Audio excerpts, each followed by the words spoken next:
পুরীতে third day আমরা সবাই মিলে গাড়ি করে বেরিয়ে পড়েছি সাইট সিন দেখতে।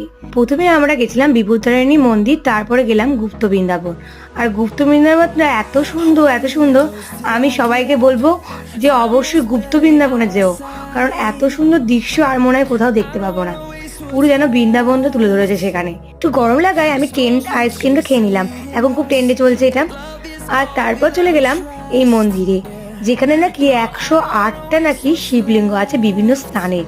সেই ঠাকুরকেও দর্শন করে নিলাম। আর সত্যি বলছি এত সুন্দর লাগলো, বিভিন্ন জায়গায় শিবলিঙ্গগুলো একসঙ্গে এক জায়গায় দেখতে পেয়ে গেলাম। আর এই রাধাকৃষ্ণটা এত সুন্দর এত সুন্দর। সেখান থেকে দেখার পর আমরা চলে গেলাম আশ্রমটায়। এখান থেকে আমরা গেলাম জটিয়া বাবার সমাধি ক্ষেত্র। সেখান থেকে প্রণাম করে আমরা বেরিয়ে পড়লাম লোকনাথ দেবের পিসির বাড়ির উদ্দেশ্যে। আর কি সুন্দরপুরের মধ্যে মন্দিরটা ছিল, কিন্তু করোনা থেকেই নাকি এই মন্দিরটা বন্ধ, তাই দেখা হলো না, তাই চলে এলাম।